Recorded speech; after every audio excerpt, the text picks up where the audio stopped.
Boa tarde, professor Marcelino, tudo bem? Boa tarde, tudo bem com vocês?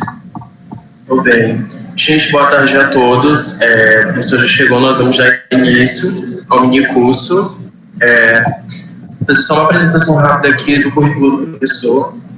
Professor Marcelino Silva Farias Filho.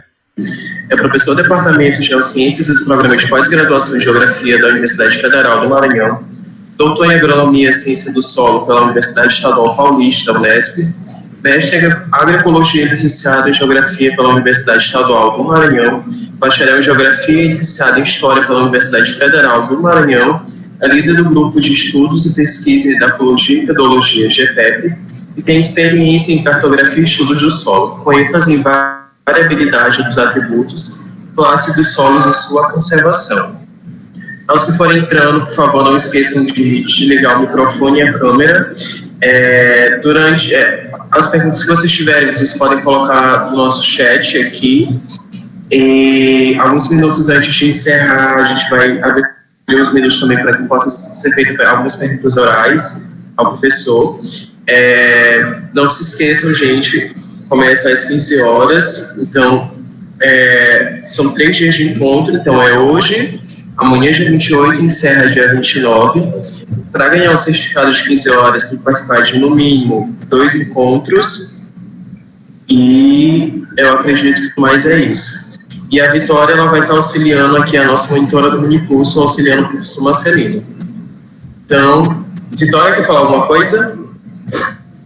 Vitória? Oi, Ian, tranquilo, tudo certo. Beleza, então eu passo a palavra para o professor Marcelino. Certo. Então, inicialmente, eu quero agradecer o trabalho do centro acadêmico e a intenção de realizar esse minicurso.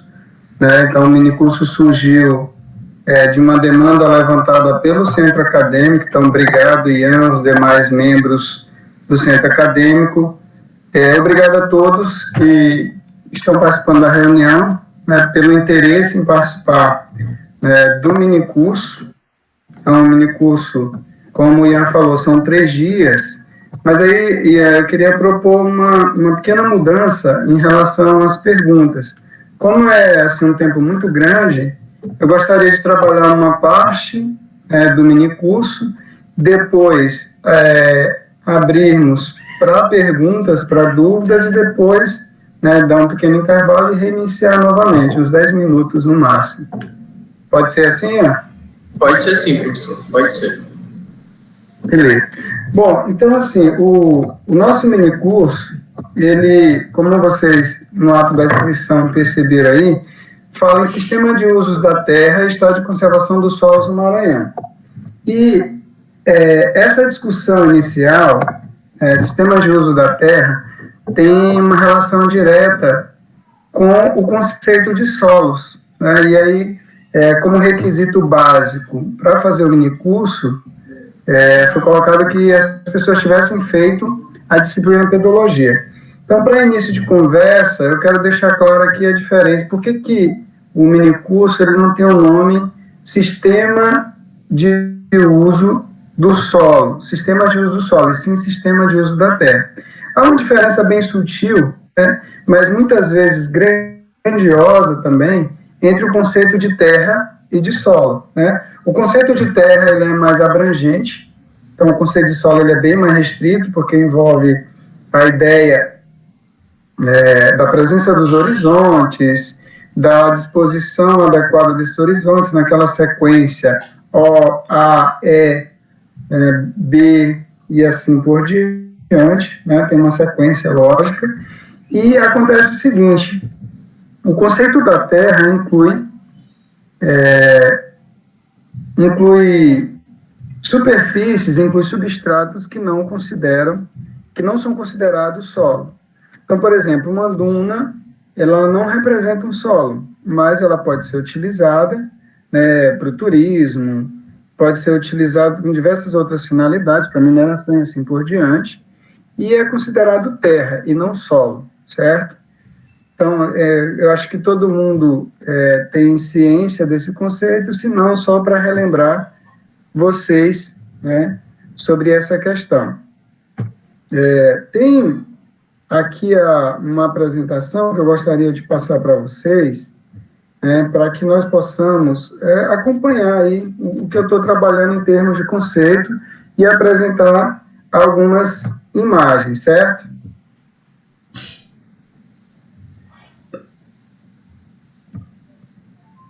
Bom, só um tempinho aí, rapidinho, está meio lento aqui.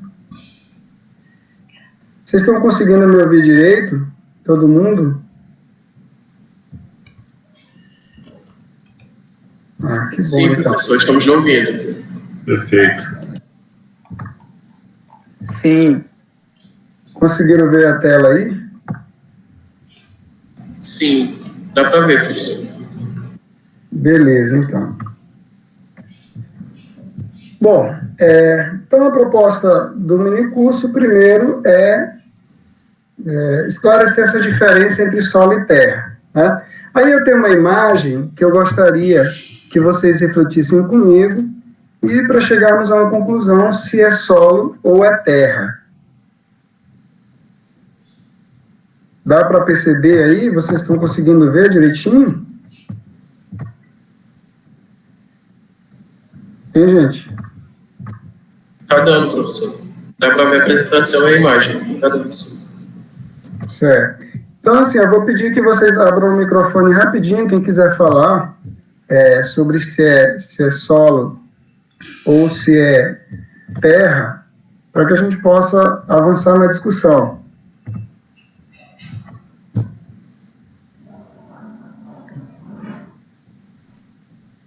E aí, pessoal, alguém pode falar aí rapidinho?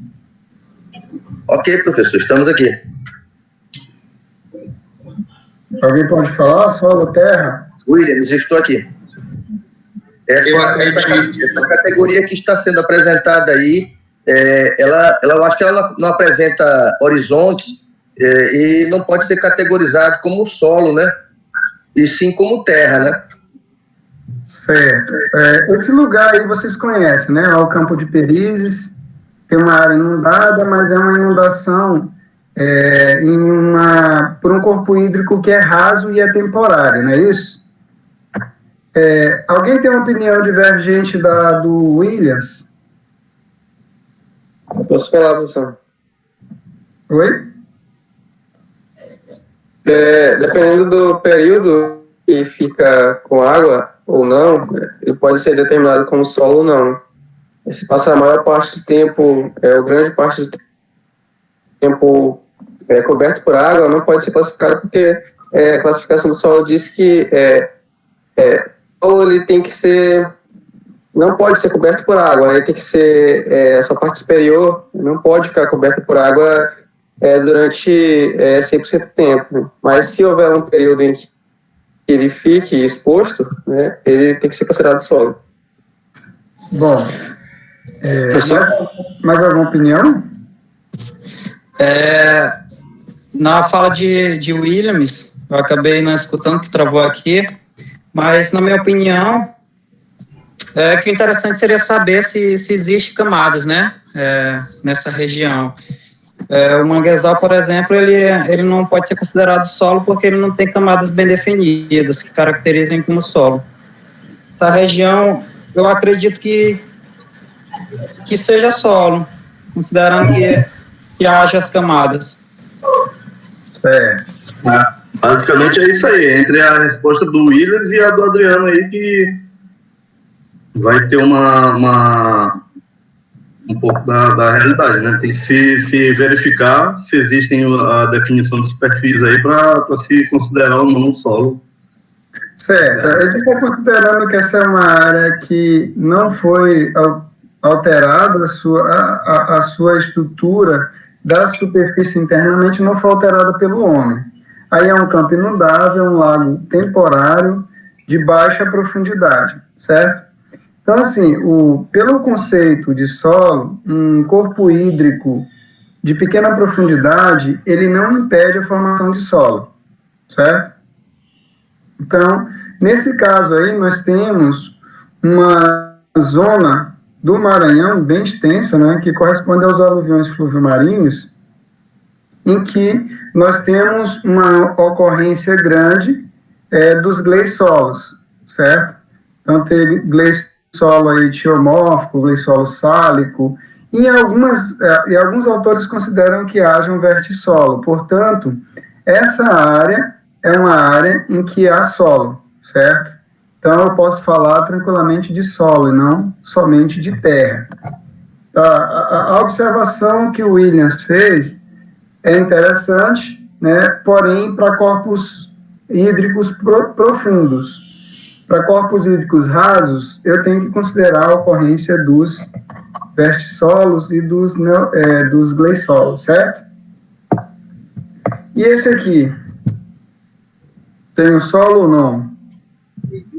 É a areia. Foi um dos exemplos que o senhor citou ainda há pouco, né, professor, das dunas, né? Onde não se pode encontrar justamente o que se caracteriza como solo, são as camadas dispostas, né? Para que fique como solo. No caso, ele poderia ser considerado como terra, não?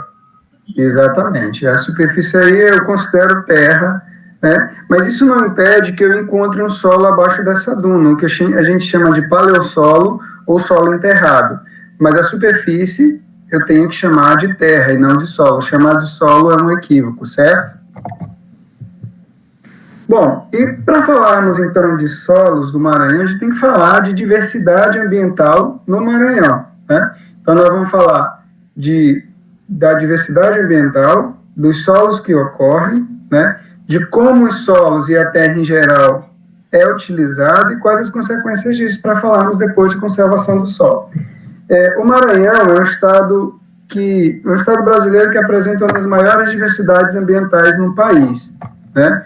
Então, aqui nós temos a ocorrência do Cerrado da Amazônia. Segundo estudos recentes do IBAMA, nós também temos a Caatinga e existem zonas muito características, né? E dentro desses biomas, do bioma amazônico, por exemplo, tem os campos inundáveis, tem também na porção norte os manguezais, que são bem característicos. Então, assim, temos uma diversidade ambiental grande, mas o uso da terra, ele tende a tornar essa diversidade ambiental mais homogênea, ainda que isso não seja possível.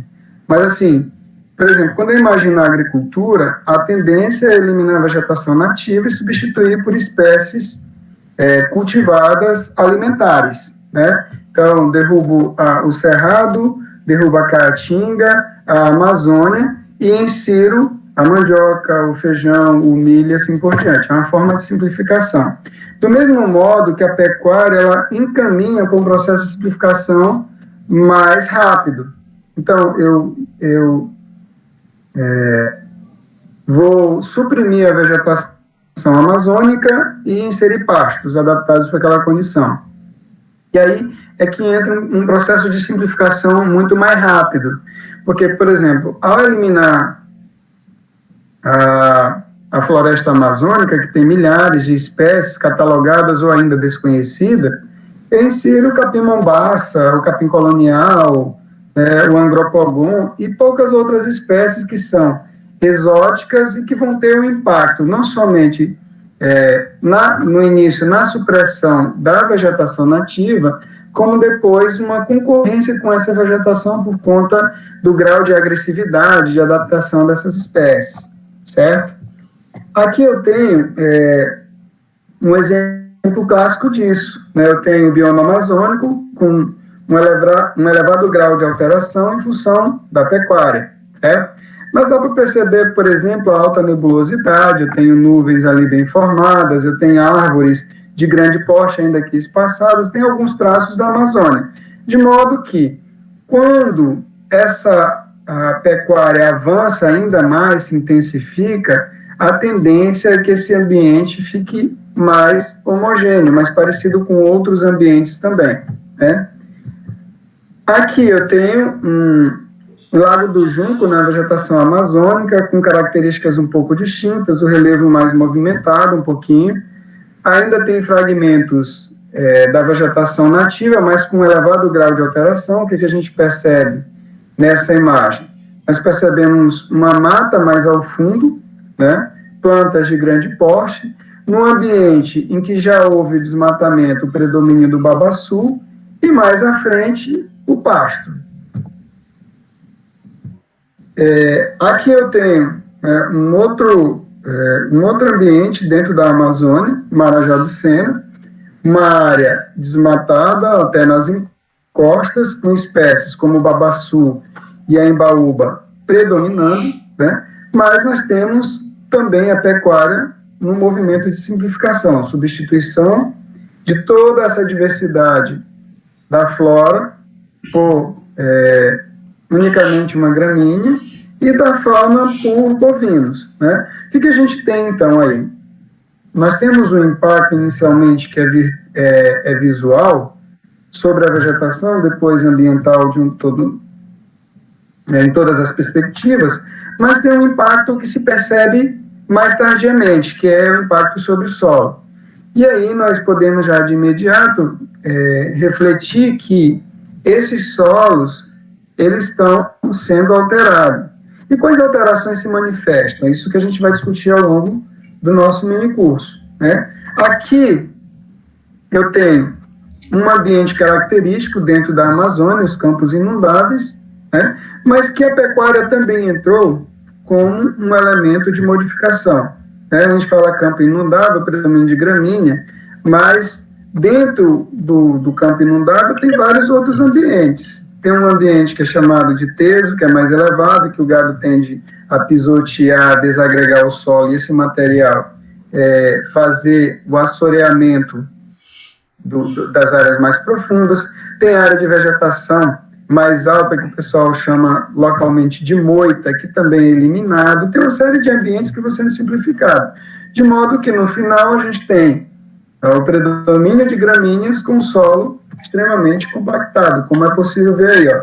Esses buracos que aparecem, esses orifícios que aparecem sobre o solo, é só marca de pegada animal, né? Animal de grande porte, pisoteando um solo com elevado teor de umidade, gera uma compactação em elevado grau, como que vocês podem observar nessa imagem. Bom, então o que a gente pode perceber dessas primeiras imagens, gente? O que há de comum nos diversos ambientes maranhenses? O que homogeneiza esses ambientes? Alguém pode falar? A palavra está franqueada. Para mim, eu diria que a pecuária predomina em todos esses ambientes, né? A exploração da floresta, a substituição da floresta pelo pasto e a pecuária predominando em todos os ambientes, professor. Mesmo assim, há uma homogeneização por completa do ambiente, na concepção de vocês? Eu acredito que não, porque mais ao fundo a gente tem uma vegetação, uma grama mais verdinha, e no início a gente tem uma área que está mais compactada. E comparando um ambiente com o outro, por exemplo, a Amazônia e a Amazônia Arari. Acho que o relevo, a ondulação, enfim, essa questão do relevo gera uma grande diferença no processo de ocupação ali, de utilização desse solo. Exatamente. Então, tem um relevo sendo uma variável que impede que o ambiente se torne completamente homogêneo, né? Entretanto, sob esta variável relevo, há uma diversidade de solo que também imprime resistências diferentes ao ambiente, que imprime grau de crescimento ou de adaptação das plantas inseridas de forma diferenciada, mostra um grau de resistência da vegetação nativa para se recuperar, certo? Então, ainda que haja um caminho para tornar os ambientes homogêneos, nós temos, por outro lado, um caminho inverso, que é o caminho do próprio ambiente, de manter essa biodiversidade, certo? E aí, então, dentro dessa diversidade de ambientes que a gente vê, nós conseguimos perceber a fauna, a flora, o relevo, né? Mas dificilmente, assim, a grosso modo, eu consigo perceber uma diversidade de solo, a não ser que eu passe observando cortes na estrada, né, taludes rodoviários, que eu vou percebendo diferenças de profundidade de solo, diferenças de cor. Quase sempre o solo ele é desconsiderado por um observador, né? E esse observador não é apenas aquele que está visitando a área, mas o próprio criador de gado, ele conhece pouco os solos, né? Ele conhece pouco a terra que ele está se utilizando.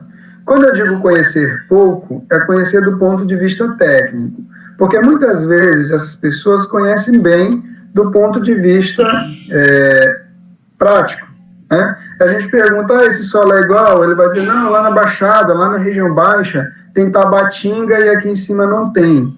Lá embaixo tem mais minhoca, aqui não tem. Lá embaixo tem um pé de jussara, aqui em cima não tem. Então, assim, eles conhecem sobre esse ponto de vista e sabem reconhecer no ambiente também sinais de que o solo é pobre ou de que o solo é rico, né?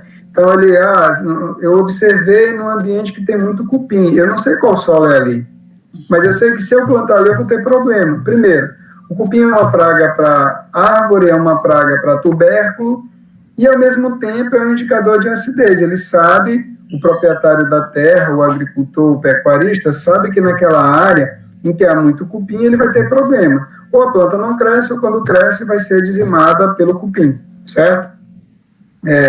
Mas do ponto de vista técnico, são pouquíssimos os proprietários de terra que conhecem. E quem conhece acaba se situando nas áreas mais férteis, né? Então, se vocês forem imaginar hoje as grandes empresas, os grandes proprietários de terra que se utilizam da terra no Maranhão, principalmente para pecuária extensiva, para silvicultura ou para a agricultura intensiva, com destaque para a agricultura intensiva, eles conhecem o solo mesmo antes de comprar a propriedade. Então, hoje, nessas áreas de solos férteis, antes que o sujeito compre a terra, ele faz um estudo de quais áreas são de preservação permanente, porque é um limitante à produção. Ele faz um zoneamento da propriedade, né? E aí entra um instrumento importante hoje, que é o zoneamento ecológico econômico, e aquelas pessoas que não dispõem de recurso de imediato para fazer esse estudo prévio, recorrem ao zoneamento do Estado para saber onde estão as terras mais férteis, onde são as áreas caracterizadas como bioma amazônico, como bioma cerrado, que a legislação é diferente. Então, muita gente conhece o solo mesmo antes de comprar a terra, né? E aí, isso acaba sendo um diferencial sobre o preço da terra, sobre o uso da terra e sobre a especulação sobre essas terras, né? Então, se vocês forem imaginar hoje em áreas de Grajaú, né, que tem áreas fertilíssimas de nitossolo, não, um hectare que antes custava 200, 300 reais, hoje é 8 mil, 14 mil reais. E muita gente não quer comprar, porque quer que a soja, o milho, chegue perto da sua propriedade para o valor ir lá para cima, né? Então, vejam, há uma contradição entre o uso da terra e o conhecimento dessa terra. Então, muitos proprietários, né, tradicionais que usavam a terra ou para a criação de um rebanho pequeno, mas um sistema extensivo, ou então para a agricultura, venderam suas terras porque achavam que a terra estava cansada, que não produzia mais. Então, é muito comum a gente ver assim, o cara vendeu uma propriedade que valia muito, mas ele vendeu por um valor baixo porque ele estava cansado de trabalhar e não ter resultado. E porque ele trabalhava e não tinha resultado?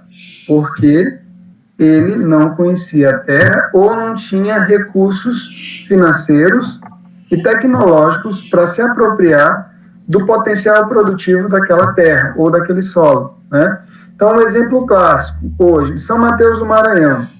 São Mateus do Maranhão, na superfície, o solo é extremamente ácido, é fortemente ácido, né? Se nós pegarmos uma análise de solo em São Mateus do Maranhão, nós vamos ver que lá, na área, o pH chega em torno de 3,8, no máximo 4, que é extremamente limitante para a produção de arroz.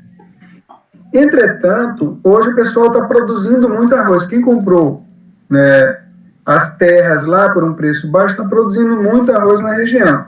O que os caras descobriram?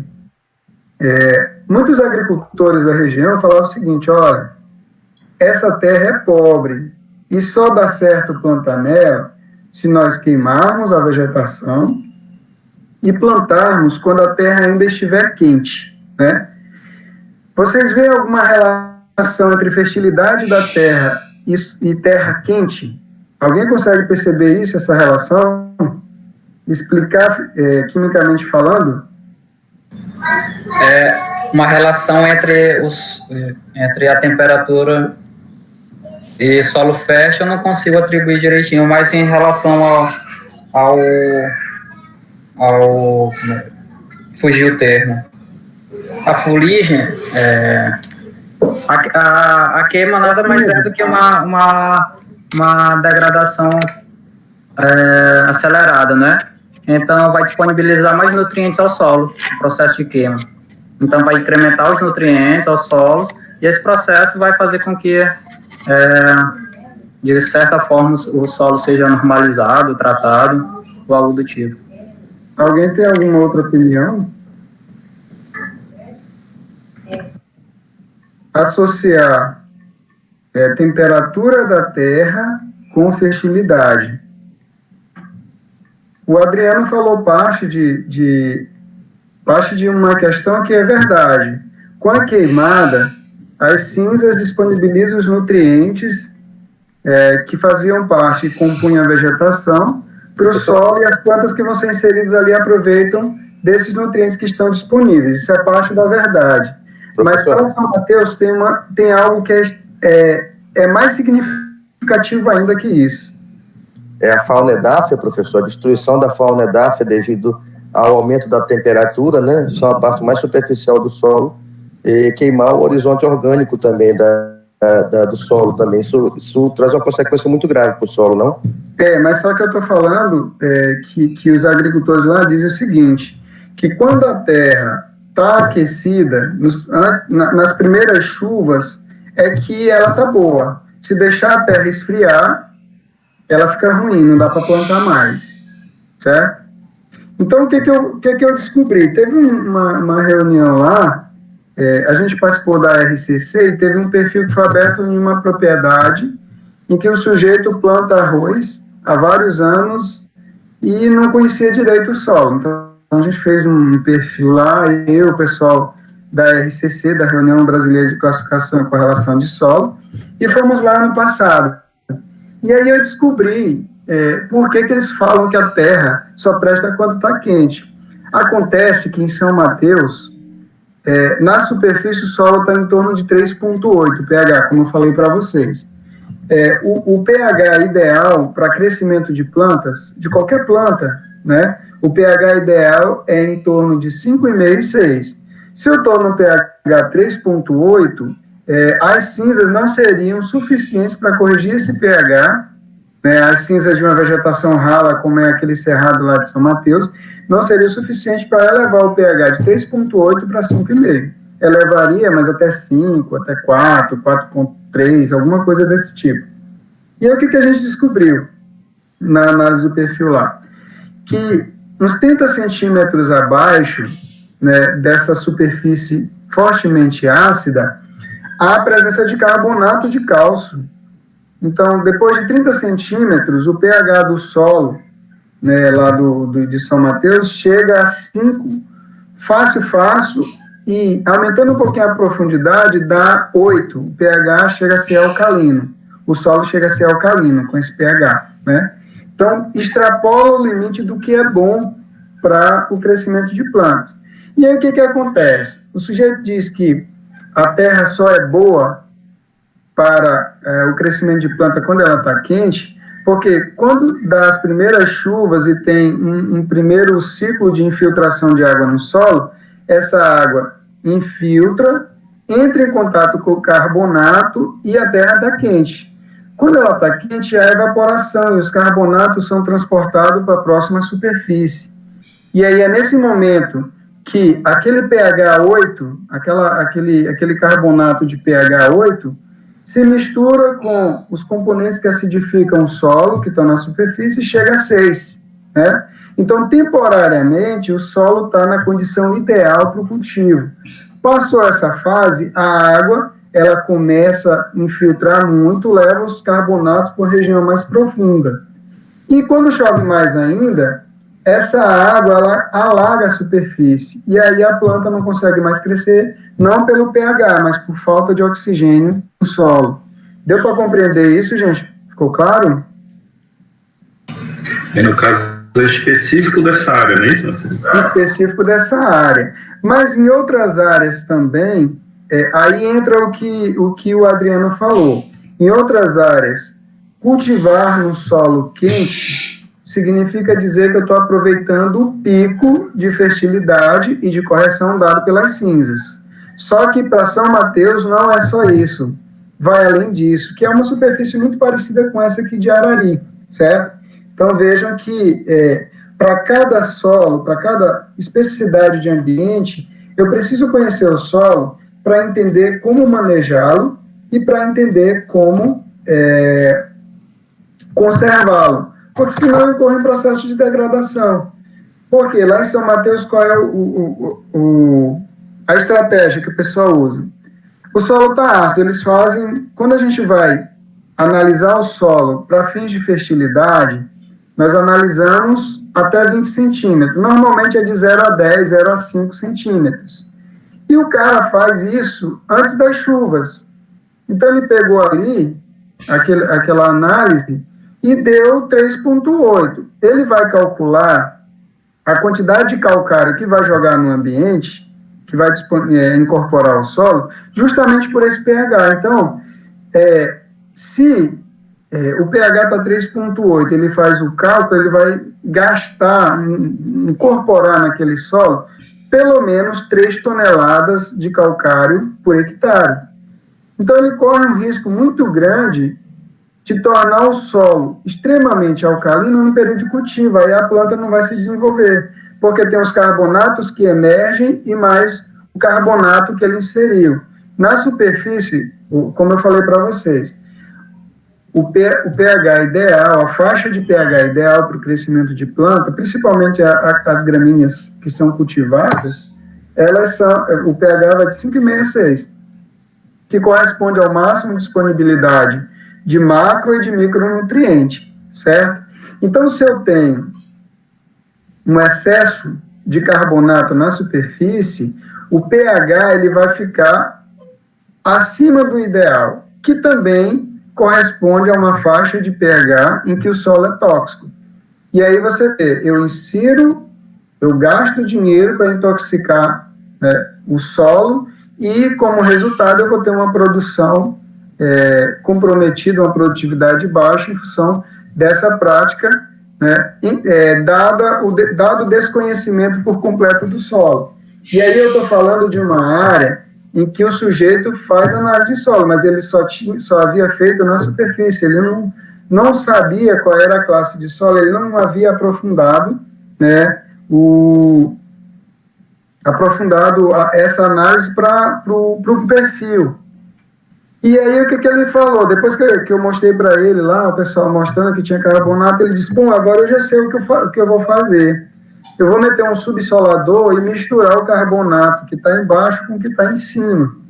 Aí eu falei, é pior, porque você vai gastar muito com a máquina, quebrar a máquina, porque o solo é muito pesado, e ainda não vai ter uma compactação do solo, e depois basta algumas chuvas para ocorrer um novo processo de acidificação, então você não vai ter um efeito duradouro, né? O que poderia ser feito era canalizar a água, a primeira água da chuva que cai, que precipita, para uma área baixa e depois retorná-la para cima com carbonato. Ele falou, mas isso é muito difícil. Então, vejam que é difícil conhecer o solo e é difícil também desenvolver uma prática de manejo para cada especificidade de solo. E aí eu estou falando de uma única realidade. O Maranhão talvez seja o ícone do mundo em diversidade de solo, certo?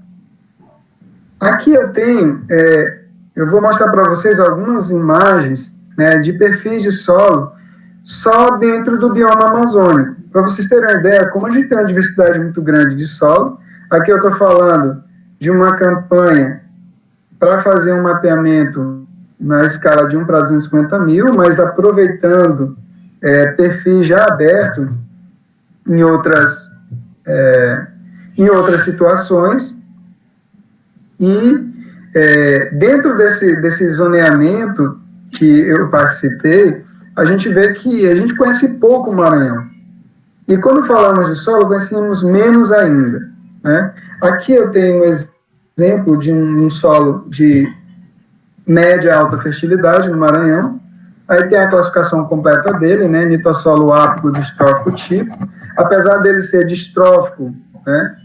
Então, a saturação por base dele é inferior a 50% quando comparado, né, à presença de alumínio, mas ele tem uma elevada soma de base. Apesar de ter uma baixa saturação por base, ele tem, ou porque tem muito alumínio, ele tem uma elevada soma de base. Então, é um solo que, corrigindo, ele possui uma fertilidade extremamente grande. E aí, como é que esse solo é utilizado no Maranhão? Quase sempre pecuária extensiva de baixíssimo rendimento, né? A gente está falando de uma pecuária que é precária, né? A gente poderia chamar de precária e não pecuária, mas é uma pecuária que não consome água, consome as nascentes, né? Então, quando a gente fala que a pecuária consome água, eu estou falando do consumo que o animal faz na dessedentação e no consumo de pasto. Só que os animais aqui no Maranhão consomem a própria nascente, porque eles pisoteiam, né, porque eles degradam, não tem um sistema de conservação de nascente, apesar de ter uma legislação que obriga o proprietário à conservação da nascente, mas se não tem fiscalização, né, muitas vezes até a própria terra, a propriedade da terra é frágil, né, eu tenho um sistema de posse de terra que nem o Estado consegue resolver, aí eu tenho uma pecuária que se desenvolve aqui que também é legal, porque degrada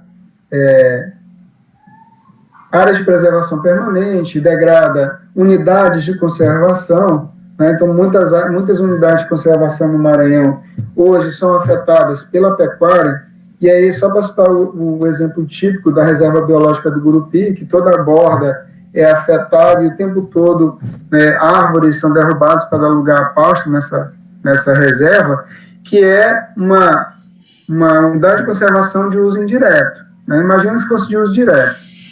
Então, eu tenho um nitossolo, ou que é usado por uma pecuária extensiva de baixo rendimento, ou por silvicultura, que também tem um baixo rendimento quando considerado uma agricultura intensiva que poderia muito bem ser desenvolvida nessa área. Voltando aqui. Aqui eu tenho outro solo que também está num ambiente de pecuária extensiva, e esse solo aqui eu tenho um cambissolo áprico, né, de atividade de argila muito alta, ou seja, é um solo extremamente fértil, tem uma textura média, presença de argila aí que pode reter esse sedimento, esses nutrientes, e impedir uma lixiviação rápida, né? Que tem um horizonte A já alterado pelo homem. E o que tem ali como cultivo, nesse solo riquíssimo? Eu tenho gramíneas que correspondem a uma área de fazenda, e de fazenda que trabalha com sistema de uso extensivo. Então, se nós pensarmos no que é pecuária no mundo hoje, eu acho que o Brasil, que é um dos maiores exportadores de carne do mundo, ele deve muito porque com a carne ele exporta solos férteis, com a carne ele exporta nascentes, ou seja, a gente está ficando sem nada. Quando, na verdade, o que nós deveríamos fazer?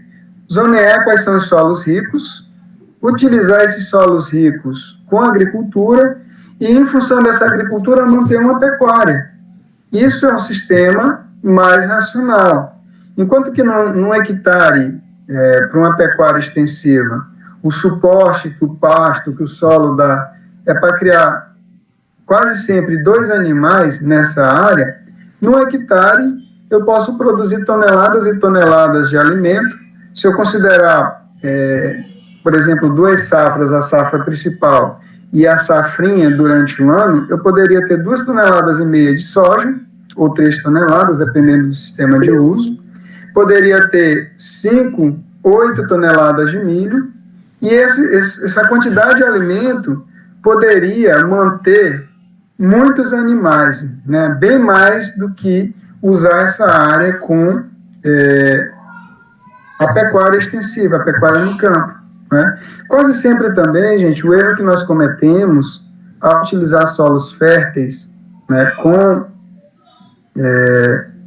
essa pecuária é que o sujeito ele não sabe que pasto utilizar. E aí, por exemplo, o cara usa um solo desse com capim agropogon. O agropogon ele se adapta a qualquer solo pobre, com baixa disponibilidade de água.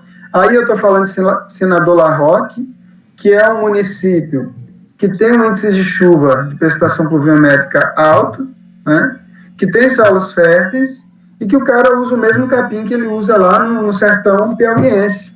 Né? E aí o que acontece? O gado, ele, mesmo sendo criado sobre um solo fértil, ele está comendo material pobre, consumindo material pobre.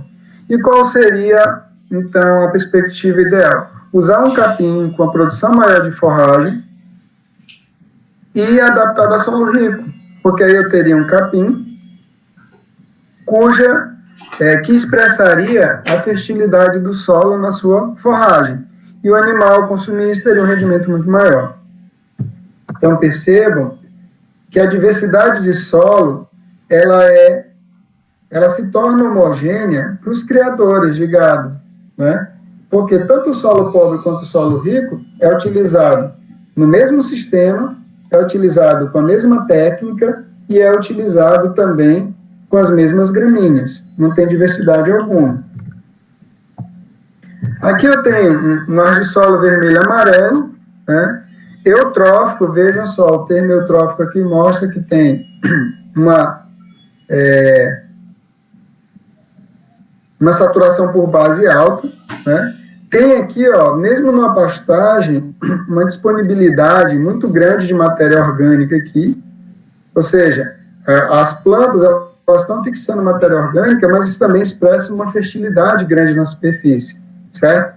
Então, eu estou falando de um bioma amazônico também, e que o uso é o mesmo, olha, pecuária. Se vocês olharem aqui, é um capim colonial, que é um capim, uma variedade, né, africana, que já apresenta grau de erosão genética muito grande, é uma planta que apresenta baixa resistência à cigarrinha, né, às pragas e às doenças próprias da pastagem, mas está sendo utilizada aí há décadas, né? É o mesmo capim que foi utilizado quando a floresta foi retirada.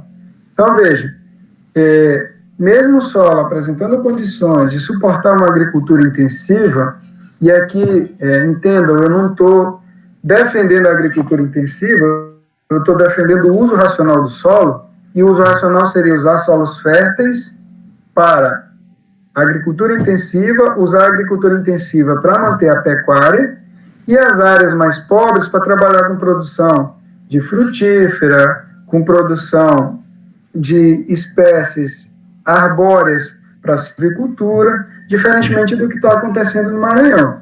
No Maranhão, as áreas férteis estão sendo usadas pela pecuária ou pela silvicultura, e as áreas mais ricas estão sendo usadas pela agricultura, as áreas mais pobres estão sendo usadas pela agricultura intensiva, né? Se vocês pegarem aquela região de Balsas ali, fizer uma análise, na região de Anapurus, Brejo, são solos muito pobres, com problemas severos, com problemas físicos severos, e são esses solos que estão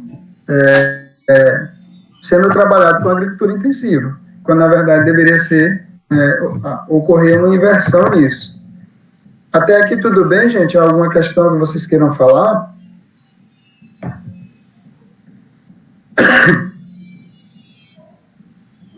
Pessoal? Até aqui tudo bem, professor. Tudo bem, né? Compreensão. Um dos fatores que levam o uso dessas regiões que o senhor citou aí pela agricultura intensiva não seria também a questão do relevo? Porque esses solos mais ricos, eles estão em regiões onde haveria a necessidade de muita mecanização, ou eu estou enganado? Na verdade, existe solo fértil em relevo plano, né? E um exemplo clássico disso, se vocês pegarem ali aquela governador Edson Lobão, João Lisboa, Porto Franco, Estreito, nós temos áreas planas, férteis, usadas com eucalipto, que é um crime muito maior, né? Porque eu tenho as condições perfeitas de água, de relevo, ou seja, de clima, de relevo e de solo, para suportar uma produção agrícola intensa, né? E altamente produtiva. Certo, Samuel? Beleza, tranquilo.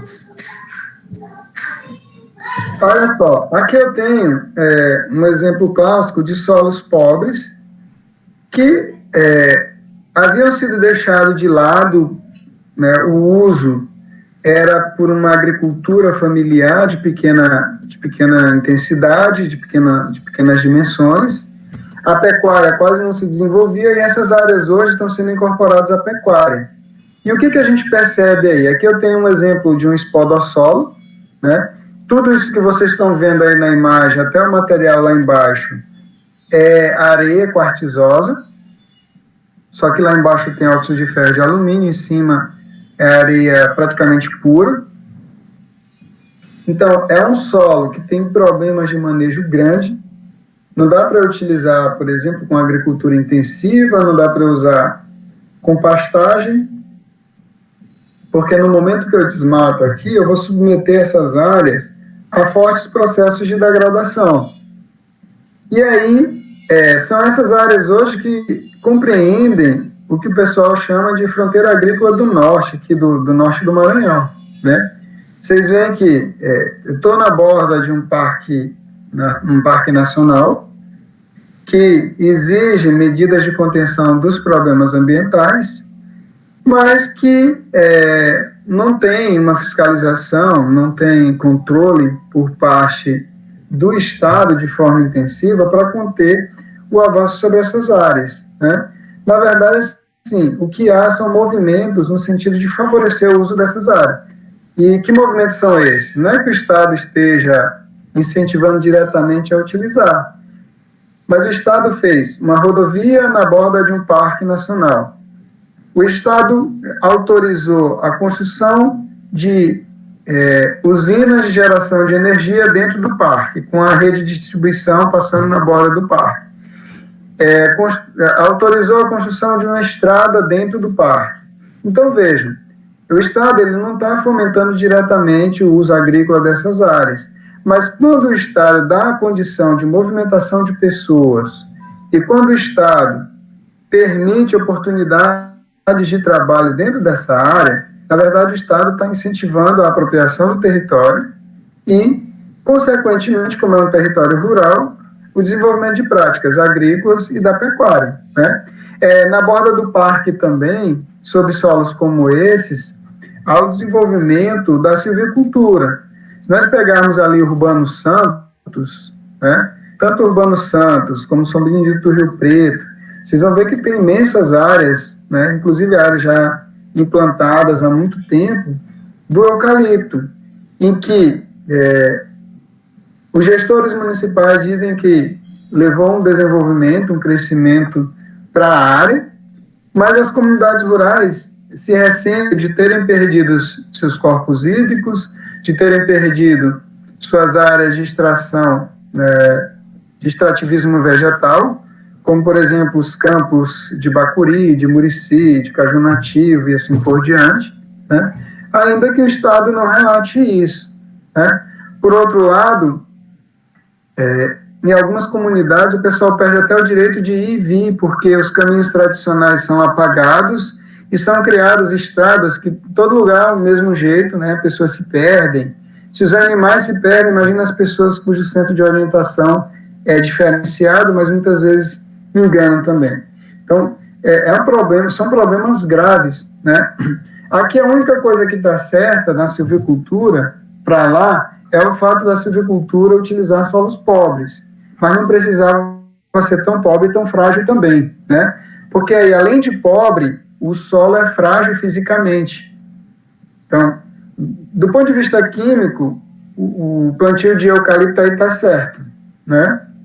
Mas do ponto de vista físico está extremamente errado, porque são plantios em linha, plantios que favorecem a desagregação de sedimentos e que incorrem em erosão e na formação de novas dunas.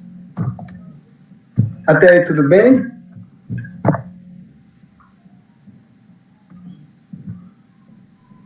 Né, pessoal? Tranquilo. Eu tenho um outro solo aqui que é bem característico do Maranhão, que é um pintossolo argilúvico, né?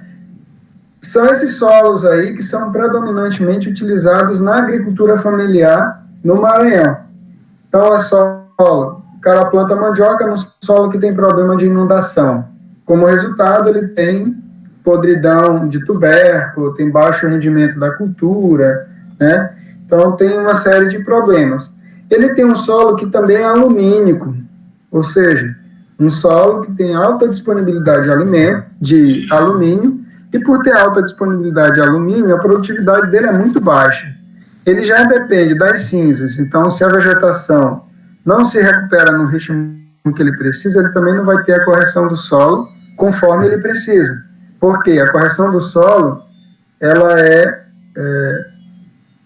se dá paralelamente, ou na mesma proporção que se tem vegetação de grande porte para ter uma porte de cinza muito grande que vai corrigir ao mesmo tempo fertilizar o solo.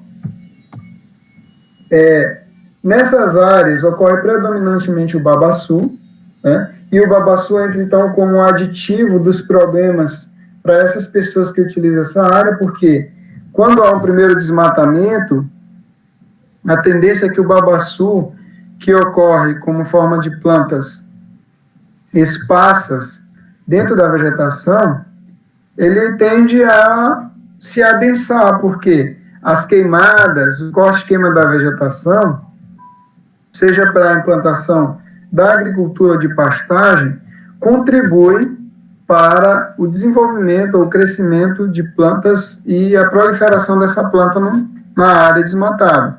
Então, a presença de numerosas plantas de babaçu em uma área já é um indicador de degradação ambiental. E se nós pegarmos o Maranhão aí, né, toda a parte norte, né, na verdade pegando assim do centro até o leste do Maranhão, nós temos uma alta incidência de babaçu, que mostra que as áreas já estão degradadas, né, e que essa degradação ela tende a se acentuar quando há um adensamento de planta que explora muito o solo e quase não disponibiliza a matéria orgânica, que é o caso do babaçu, né? Quem trabalha com agricultura evita os babaçuais muito adensados, não porque esteja preocupado com a conservação da planta, com o extrativismo. Na maioria das vezes, isso pode até acontecer, mas de forma isolada, mas na maioria das vezes o sujeito evita o babaçual porque ele sabe que ali ele não vai ter um retorno satisfatório. Porque tem muitas raízes de plantas, ele não pode derrubar a planta adulta, a planta nova ele derruba e queima, mas a parte vital dela fica protegida dentro do solo, então ela rebrota muito rápido, concorre com as culturas e aí ele tem uma baixa produção. Em contrapartida, muitas vezes na hora do plantio o cara já tem dificuldade, porque em babaçual tem um emaranhado de raízes que formam uma camada ali que impede a erosão, mas por outro lado impede também que a planta tenha um processo de nutrição adequado. Então, esse é um caso típico de solos do norte do Maranhão, sujeito a alagamento. Vocês veem que o trado aqui o solo está todo aderindo ao copo, o que mostra que o teor de água nesse solo em pequena profundidade, aí 1 metro, 1,10 m, é um teor de água elevado. Ou seja, se eu planto mandioca, eu tenho um problema. Se eu planto arroz, eu tenho porque o arroz não é eficiente na competição com o babaçual. Se eu planto milho, também, porque o milho é uma espécie muito exigente e não tolera alagamento. Então, vejo que o cara para ele resta poucas opções. Bom, aí tem uma pergunta que é para a participação de vocês, né? E essa pergunta, ela tem que ser pensada sob o ponto de vista da diversidade de solo, mas da diversidade de ambientes, né? Como um todo. Será que os solos atuais, que o uso dos atuais dos solos maranhenses considera a diversidade de solo e outros atributos ambientais como relevo? Hein, pessoal, o que vocês acham? Quero ouvir de vocês.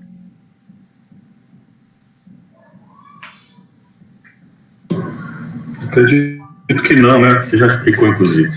Essa diversidade de solos, em função de relevo, levando em consideração também outros fatores, como os climáticos, está muito longe de haver um uso racional desses solos. Certo. E como consequência, o que a gente tem disso? Quais as consequências? De não considerar essa diversidade de solo, de ter uma atividade que considere os solos homogêneos? Acho que você já respondeu também isso aí. A utilização para fins que não necessariamente precisariam de um solo nutritivo, em detrimento de usos que necessitam de um solo, digamos assim, melhor, que acabam utilizando um solo de pior qualidade, né? Sim. Eu acredito que... Pode falar. Enfim, bora lá. As consequências podem ser, professor, a perda de solo, né? Perda de solo pelo mau uso, né? E a ocupação também de encostas. O pessoal não aproveita, não sabe trabalhar com isso, porque até as áreas de encostas são queimadas, desmatadas, então o pessoal não leva muito em consideração isso.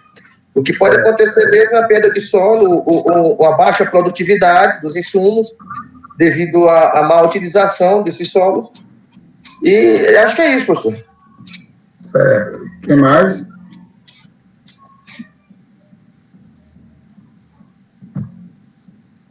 Mirela ia falar? Isso, professor. Acredito que, além de causar a degradação de um solo, que seria, digamos que, altamente fértil para o cultivo de algumas espécies, fazer essa utilização errada e acabar degradando, a gente tem um baixo rendimento, um baixo aproveitamento das áreas que estão sendo utilizadas. Acho que é basicamente isso. Exatamente. Então, incorre na degradação de solos que já são pobres, né? E, por outro lado, incorre em prejuízos financeiros. Esse mau aproveitamento incorre, por exemplo, na necessidade de importarmos produtos agrícolas, enquanto a gente tem um potencial imenso para produzir e produtos de qualidade, nutritivos, a gente acaba tendo que importar, né? Porque a gente desvaloriza ou desconhece o nosso potencial agrícola. E, assim, essa ignorância por parte, né, do agricultor não é culpa deles, não. Na minha concepção, é culpa do Estado, porque o Estado já deveria, há muito tempo, ter disponibilizado formas como zoneamento, como assistência técnica, né, para esses produtores. Os produtores, muitas vezes, dependem das universidades e as universidades não têm suporte para esses produtores, né? Então, assim, muitos produtores me procuram, mas ele não faz análise de solo, não tem um laboratório. Eu vou fazer na UEMA. Na UEMA tem algumas limitações de entrega, tem uma série de questões. Faz em São Paulo, é caro. Então, assim, o Estado é que deveria cumprir esse papel de, primeiro, eu acho que quem menos conhece o Maranhão é o governo, né? O governo, ele conhece pouco o Estado. E por que o governo conhece pouco? Porque a gestão muda. E a gestão muda a cada 4 anos, quando ocorre tudo dentro da normalidade. E quando muda o governador, muda-se toda a equipe que já estava começando a engrenar, a conhecer alguma coisa. É só pensarmos aí na Secretaria de Estado do Meio Ambiente. Toda vez que muda um secretário, isso é bem comum, uma equipe que agora que estava tomando conhecimento dos processos que estão em andamento, de como proceder, sai e entra outra que ainda não conhece nada. O detalhe é que essa questão da secretaria, não, diferentemente do caso do governador, não ocorre de 4 em 4 anos. Exatamente. Então, eu estou falando do governador, que muda a cada 4 anos, mas a secretaria, pelo menos nessa gestão agora, nesse último mandato do governo atual, já são 3 secretários, pelo menos na minha conta, né? E aí o sujeito, ele não conhece nada, quando ele começa a conhecer, tem que mudar. E quem é que fica muitos terminam o mandato e nem conhece nada também, não tem isso, né? Que entra lá por questões outras, que não para conhecer, que não para ajustar as coisas, não para fazer os processos andarem. E aí, quase sempre, a culpa vai recair no produtor. A culpa recai no pecuarista, a culpa recai no agricultor familiar, né? E aí o agricultor familiar diz que a culpa é do grande produtor, o grande produtor diz que a culpa pelos problemas é do agricultor familiar. Então, vejam, a transferência de culpa não exime todos nós da culpa e muito menos evita que os problemas aconteçam. E o que tem ocorrido, então, como o governo conhece pouco o Estado, como os produtores que têm terras há muito tempo desconhecem o potencial produtivo, o valor das suas terras, essas terras estão sendo vendidas para as pessoas que conhecem de fato, né? Então o cara chega em uma área que o solo, pessoal, é uma pastagem degradada, que o cara já está cansado, diz assim, te dou 2.000 no hectare. O cara vai achar um mau negócio da vida dele, porque ele já não está conseguindo produzir, ele tem um monte de problema com doença, com praga, com um monte de coisa, ele acha um bom negócio. É só o cara comprar e montar uma propriedade maior e comprando os lotes, que o hectare passa de 2 para 12.000, tranquilo, né?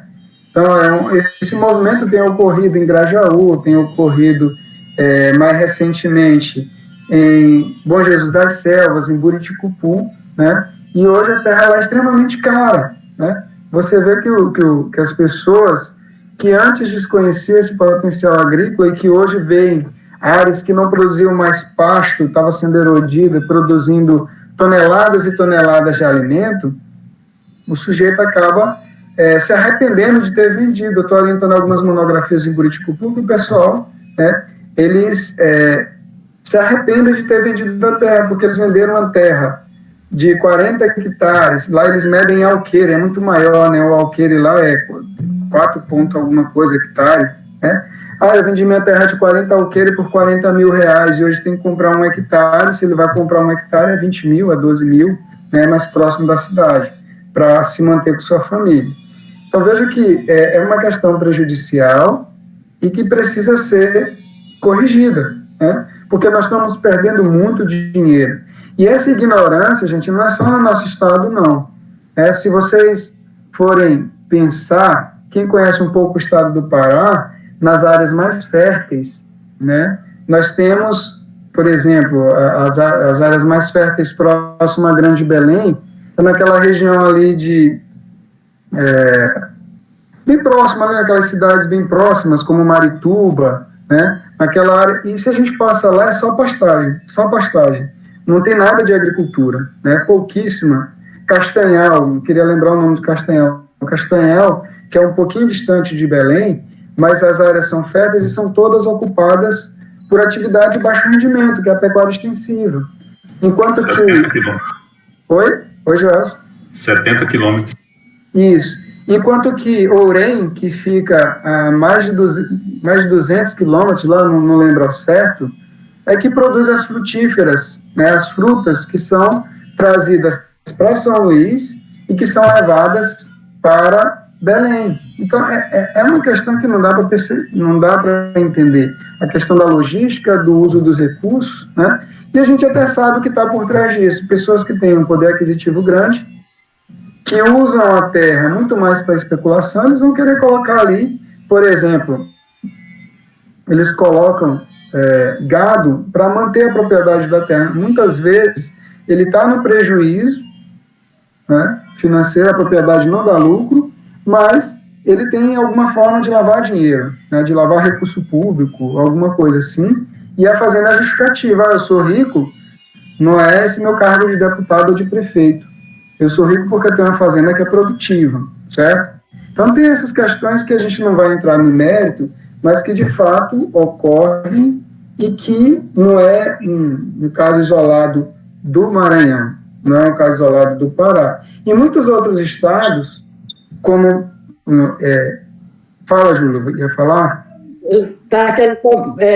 Quando o senhor fala aí nessa parte da utilização do solo do Maranhão, é política de governo, simplesmente porque a Embrapa, ela tem conhecimento de todo o solo do Maranhão, sabe? E nós vemos isso quando há uma diferenciação entre duas secretarias, uma secretaria de ambiente familiar, que tem um orçamento reduzido, uma atuação, e uma secretaria de agricultura que é voltada para o agronegócio. Sim, exatamente. E aí, entrando mais uma vez nessa questão, nessa discussão, em estados como o Paraná, o pessoal já erra por excesso, enquanto que aqui a gente tem solos pobres sendo usados com agricultura, com baixa produtividade. No Paraná, já assisti reportagens, já estive lá acompanhando, muita gente trabalha em solo fértil, mas acha que está pobre, sem conhecer o solo, aduba, faz correção e acaba prejudicando o solo, a planta e a si mesmo, porque perde dinheiro, né? Então, a ignorância ela é muito maior em estados como o Maranhão, mas ela também existe em estados que a gente considera mais avançados, que tem uma cultura de uso intensivo da terra, porque a cultura é de uso intensivo da terra, é de uso da terra, mas não há uma cultura no Brasil em estudar o solo, em conhecer o solo, né? São poucos os proprietários que têm essa preocupação. Na verdade, essa preocupação é muito maior em empreendimentos pertencentes a empresas rurais do que a um proprietário isolado. Por quê? Quando o sujeito ele faz parte de uma empresa que tem acionista, ele também tem um cara que é o agrônomo, tem o sujeito que é o veterinário para cuidar do rebanho, ele tem uma equipe que vai dizer, olha, a gente precisa agir assim para aproveitar bem o potencial do solo e evitar prejuízo, né? Então, essa é uma questão que deve ser levada em conta.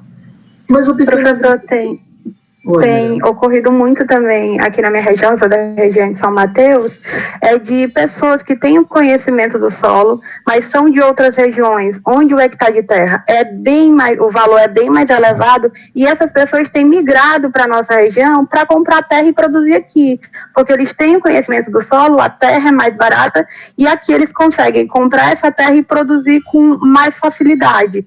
E a gente tem observado que os produtores locais têm vendido suas terras ao preço de banana, como a gente sabe. Essas pessoas compram as terras e em pouco tempo tem grandes produções. Como, por exemplo, o São Mateus esse ano bateu o recorde da produção de arroz. Isso, as margens da BR está cheia de arroz e não tem o maranhense. Isso, e não tem maranhense, tem gaúcho. Exatamente.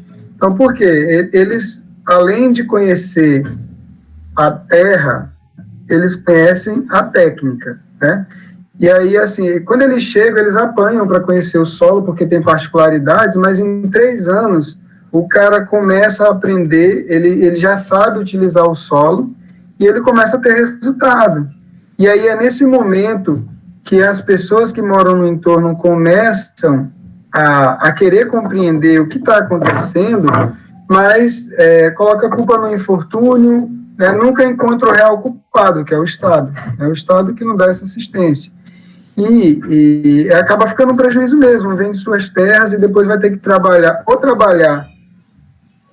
por um valor baixo para esses gaúchos, e quase sempre o gaúcho tem a sua equipe técnica, né, que é da família dele ou da empresa rural dele, ele não emprega maranhense, o maranhense vai ser empregado em serviços secundários e pesados, mais pesados, né? Porque na agricultura não existe serviço leve, é tudo pesado mesmo. E aí esse gaúcho, então, ele vai provocar um movimento que é extremamente ruim para quem está na região e quem quer produzir. Primeiro, é o arrependimento de quem vendeu as terras. O segundo, tem uma relação direta com a impossibilidade de quem é da terra comprar a terra para poder produzir, porque ele não vai ter mais condição, o valor da terra sobe, é só uma hora começar a mostrar resultados na produção, o hectare que custava 1.000 passa a custar 3.000, mesmo que o cara não vá produzir nunca ali, mas ele considera que a área é produtiva, antes ele não considerava, certo? Então tem essas questões aí. E tem uma questão grave, que são os problemas ambientais que surgem e que tendem a ir para a área vizinha. Então, por mais que o cara não use pesticida, o gaúcho que usa o pesticida lá na área dele afeta a área vizinha. Então, tem problema com a fauna, com a água, com o solo, né? É uma série de questões que tem que ser levado em conta. Professor, gostaria de colaborar também com eu acredito também que afeta também no crescimento das áreas urbanas, sabe? Os pequenos produtores são pressionados por grandes empresas de produção de monoculturas e vendem suas áreas a preços baixos e vão terminar ocupando áreas urbanas, procurando mais equipamentos públicos, entendeu? E vão terminar ocupando também áreas de encostas, áreas de risco, o que ocasiona um outro problema maior ainda nas zonas urbanas. Isso. Tradicionalmente, isso já acontece sem esse problema, né? Mas com a possibilidade do crescimento da cidade, né? Ou uma suposta possibilidade, né? O incremento do número de pessoas vai trazer problemas graves, e aí entra uma outra forma de uso do solo, que quase sempre é desconsiderada, que é a forma de uso urbana. Muitas cidades maranhenses, elas têm passado por problemas porque não se tem um planejamento com relação à ocupação urbana. Então, a cidade ela cresce espontaneamente, sem que haja um planejamento, e as pessoas, então, vão ter problemas posteriores em função desse não planejamento. Quando tem esse movimento de crescimento rápido, aí o que já existia se torna mais problemático. Luiz, você está perguntando algo?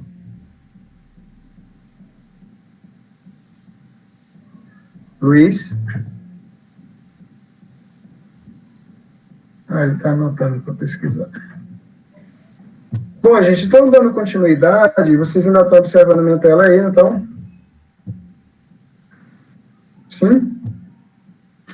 Sim, professor, tá aqui, está aparecendo aqui. Então, eu retorno àquela fotografia. Será que os usos atuais dos solos maranhenses consideram a diversidade de solo? Vocês dizem que não, né? E aí a gente vai perceber por algumas fotografias. Então, tem essa fotografia aí, o que tem de uso equivocado nessa área, gente? Aqui eu estou em Bacabeira. Né? A ferrovia, né, professor? Ali está aparecendo o cano de... Ali é o cano da Caena, sim. Mas esse uso, vamos considerar que era inevitável, tinha que passar por aí mesmo. Qual outro uso? Ocupação diária. Oi? Ocupação diária. Ocupação por residências lá atrás, né, naquela região. Exatamente. Eu tenho uma área inundável. A área inundável, por si só, os ciclos de inundação já restringiriam esse uso urbano. Aí, em Perizes aqui, Perizes está crescendo para dentro do campo, né? E aí, o que eu vou ter de problema? Primeiro, eu tenho um solo que, pela sua natureza, ele tem uma restrição à absorção ou à infiltração de água. E aí, toda residência elimina, né, resíduos e efluentes. Os efluentes aí vão ficar na superfície, entrar em contato com todo mundo e ocasionar as mazelas que nós já conhecemos. Doenças por verminose, micose e assim por diante. Tem uma infinidade de problemas. Aqui eu tenho outra, né? Uma outra fotografia que mostra um uso. O que há de inadequado aí, gente, desse uso? O uso da pecuária nas encostas, professor, marca o pisoteamento aí, é a degradação do solo, né? A própria marca de pisoteamento do gado aí são áreas que pode se identificar de possíveis erosões já, processo de erosão já identificado. Aqui, ó, tem um caminho, primeiro, na parte inferior da imagem aqui aparece um número grandioso de animal, que já é incompatível com o uso de uma área pequena. Né? A pastagem aqui ela é bem restrita, essa área, um número de animal grande. E aqui o pisoteio do animal, que vai serpenteando aqui a encosta, já é um caminho preferencial para escoamento de água, uma zona compactada, com desagregação de sedimento, e esse pisoteio aqui, com a desagregação de sedimento, vai encaminhar processos erosivos. Aqui mais acima, bem discretamente, tem o cupim de solo, o mulundu, né? E esse mulundu já é indicativo de que a área está acidificada, né? Por outro lado, tem aqui plantas que indicam um elevado grau de antropização, de modificação. Aqui a embaúba, que está presente na imagem. Uma planta isolada aqui na frente e aqui do lado esquerdo, uma quantidade muito grande dessa planta, indica que o solo foi modificado, perdeu matéria orgânica, e é por isso que essa espécie está aí, certo? Essa foto aqui, eu costumo mostrar ela como emblemática do Maranhão e da pecuária, né? Então, o que vocês observam aí? Hein, gente? É erosão, movimento de massa, o que é isso? Pequenos escorregamentos ali, né, professor, na encosta, né, aqueles escorregamentos, aquele deslizamento de massa ali, né? Acredito que deve ser processos erosivos, né? Exatamente. Então, aqui na direita já tem uma vossoroca se formando, né? Exato.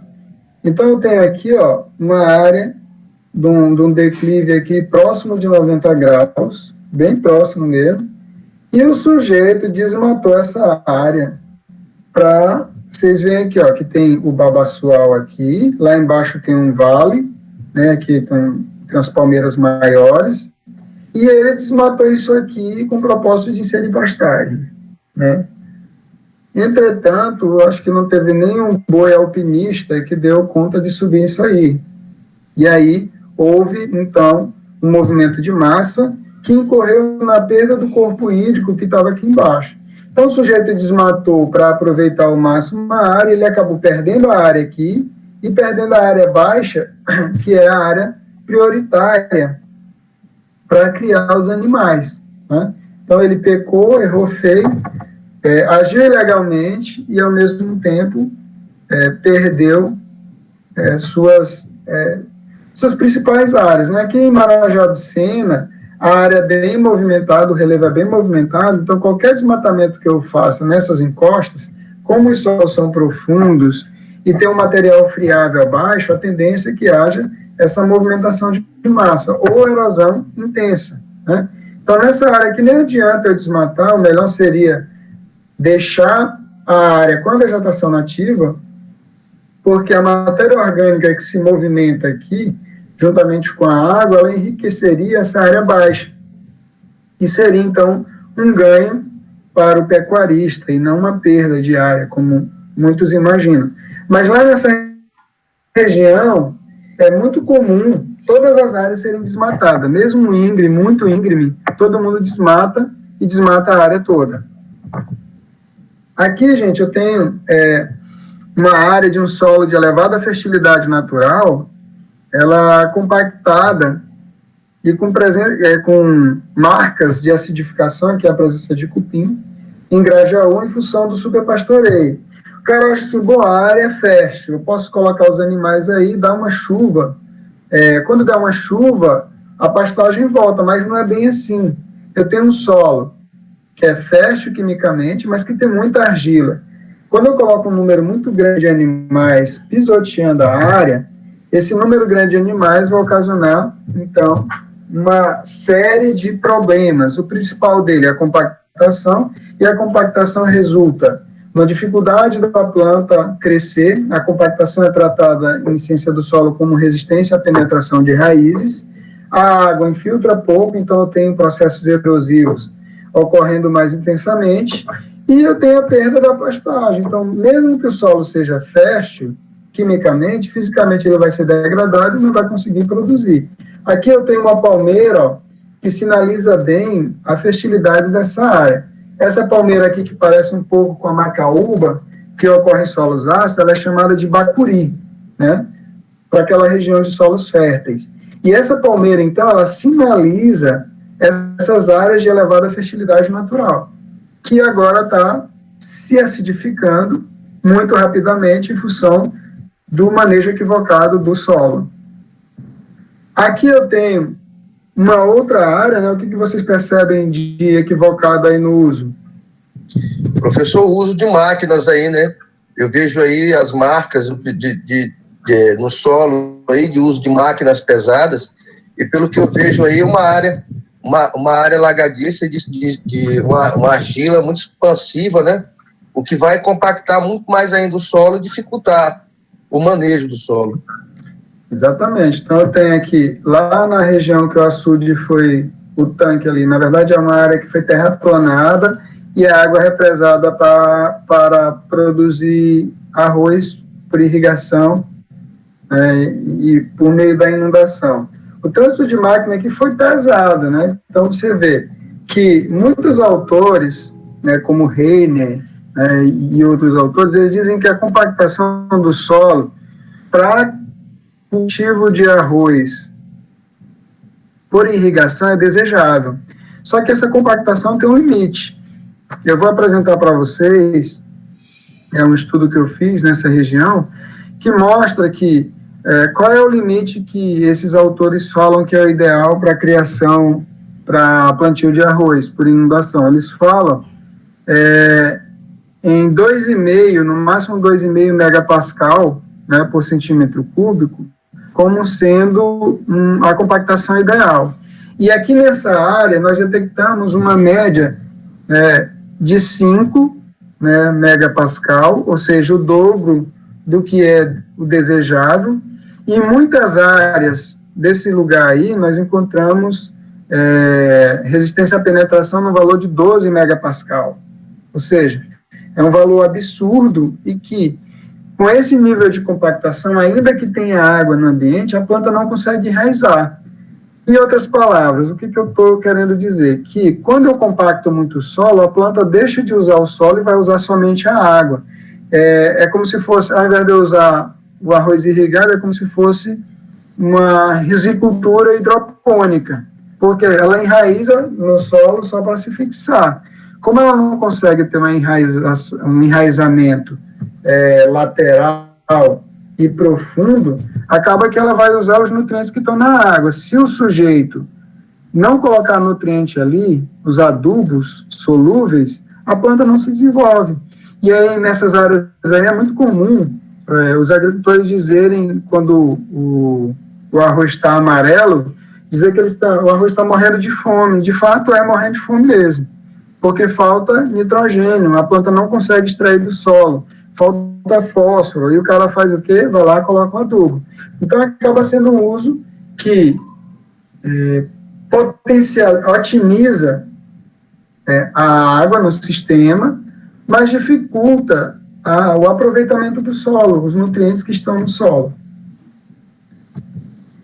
E aqui, uma pergunta: a adição desses nutrientes pelo homem no solo, justamente nesses ambientes que o senhor retornou aí, com o escoamento dessa água após a evapotranspiração, não vão ficar cristais desses nutrientes, não vão ficar problemas ainda muito maiores nesse solo depois da evapotranspiração dessa água? Certamente. Nessa área aí, a água ela já tem muito cloreto de sódio. O cloreto de sódio, quando em contato com os adubos solúveis, a tendência dele é se cristalizar. E aí, nessas áreas aí, quando se retira o arroz, é muito comum a gente ver aquelas camadas de cristais, né, principalmente o cloreto de sódio, cristalizado ali, dando início ao processo de salinização, né, salinização intensa. E uma outra questão que pode ocorrer é a acidificação. Quando eu uso uma quantidade cada vez maior de fertilizante, porque a planta não consegue acessar o solo pelo seu sistema radicular, sobra adubo na superfície. E quando sobra adubo, a concentração desses sais vão ocasionar um processo que a gente conhece como acidificação. E ainda tem outra, né? Além da acidificação, tem a compactação, que vai ser um processo que vai limitar o crescimento, inclusive, das plantas nativas. Aí o sujeito, ele acidifica, ele compacta, e, por outro lado, ele impede que a planta cresça e cresça naturalmente nessa área, né? Então, ele vai promover uma série de problemas. Uma outra questão, lá em Arari, aqui em Arari, que o pessoal faz é o aproveitamento da água da piscicultura no arroz e do arroz na piscicultura. Então, o cara capta água lá no Rio Mearim, a água vai para o tanque da piscicultura, passa lá, aí o sujeito, depois que a água passar alguns dias no tanque, ela é enriquecida pela presença de resíduo de ração e de fezes do peixe. Essa água, ela vai para o arrozal, para o plantio de arroz. Lá no arrozal, ela entra em contato com alguns pesticidas, né? Alguns micro-organismos e muitas vezes também alevinos lá dos tanques passam para essa área, ovos de peixe passam para essa área. Depois essa água volta para o tanque, então leva os pesticidas para o tanque, contamina o peixe, e a área do arrozal vai ficar contaminado, né, ou quimicamente ou biologicamente. E aí, quando chegam as chuvas, as águas aí, elas se sobrepõem a esses pequenos diques. E a água do rio, então, entra em contato com isso, verminose de peixe, fungo dos peixes que foram criados aí, passa para as espécies nativas, e os próprios contaminantes vão afetar a ictiofauna do rio e dos lagos que se formam nessa região. Uma outra prática que se dá nessas áreas é, depois que se faz a colheita do arroz, aqui vocês veem essa grama mais comprida aí, mais alta, é a soca do arroz, a soqueira lá. Quando o sujeito tira o arroz, ele coloca o gado bovino para comer a forragem que fica, o resíduo de cultura. Que é muito nutritivo, só que o animal entra no solo aqui quando ainda tem uma quantidade de água muito grande. O cara já compactou o solo com a máquina. E aí ele permite que o bovino pisoteie aqui. Quando o bovino pisoteia, a pata do bovino vai lá para o fundo, ele compacta em profundidade. E aí você vê aqui, ó, nessa imagem, lá não, muitas áreas é que a superfície já está bem seca, e lá na pegada do boi, né, lá na área aqui ao meio, ao centro da imagem, você vê que ainda tem água, ou seja, o animal entrou aí com uma quantidade de água muito grande, pisoteou e impediu que houvesse uma ocupação dos poros do solo que agora já estão deformados por água. Isso vai incorrer em quê? No próximo ciclo agrícola, no próximo ano chuvoso, o solo vai absorver menos água. E a tendência, então, é que o rio deixe de ser abastecido por essa área que era estratégica, porque a água infiltra aqui e depois percorre os poros do solo até chegar no rio, perenizando-o, né? A tendência, então, é que os corpos hídricos se tornem cada vez menos perenes. Aqui eu tenho uma imagem que mostra também uma incoerência no uso, né? Se vocês olharem nessa imagem aí, qual incoerência vocês percebem? Aí eu tenho a sede municipal de Buriticupu e do lado direito eu tenho um modelo digital do terreno, né, para essa área. O que dá para perceber aí de equívocos, gente? Professor, a ocupação da área toda em áreas de APA, né? Área de proteção permanente, nas encostas. Você pode ver pelo declive, pelas curvas de nível, que a ocupação toda ela deu na área das encostas também, né? Chegou até a área das encostas. Certo. Mais alguém?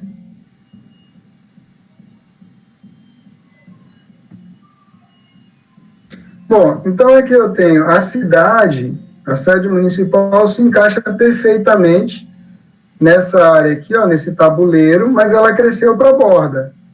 Se ela cresceu para a borda, o que a gente vai ter aqui como resultado dessa ocupação de borda de encosta?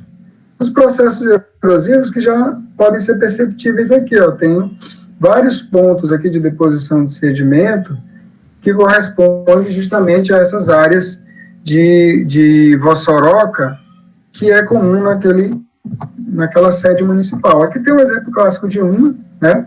Então, aqui a borda da encosta, toda ocupada por casas, e aqui eu tenho um arruamento, que pega lá da área alta, aqui é a BR, né?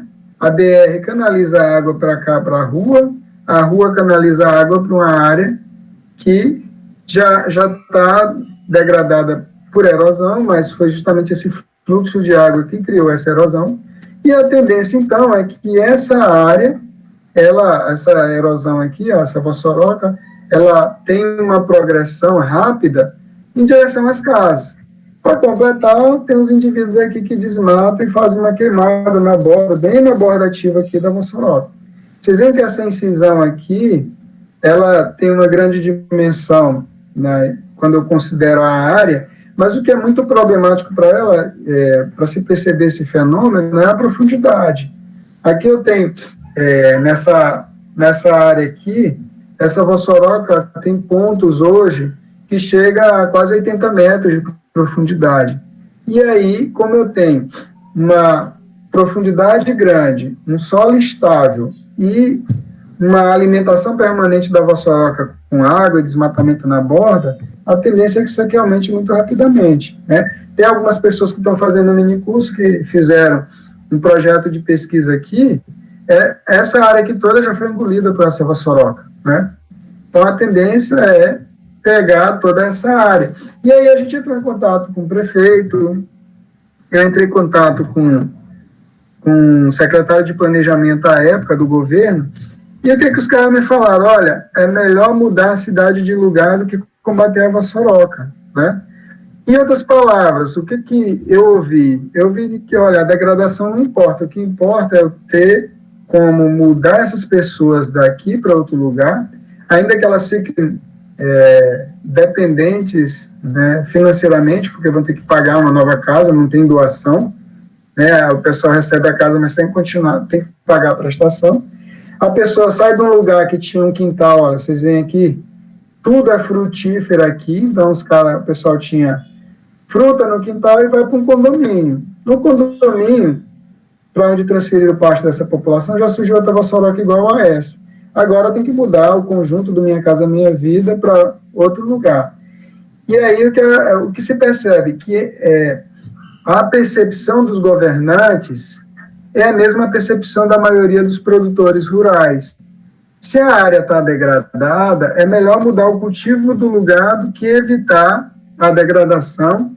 E o que é pior, é melhor mudar o pessoal da área a ter que mudar minhas práticas. Porque o que tinha que ser mudado aqui era a prática.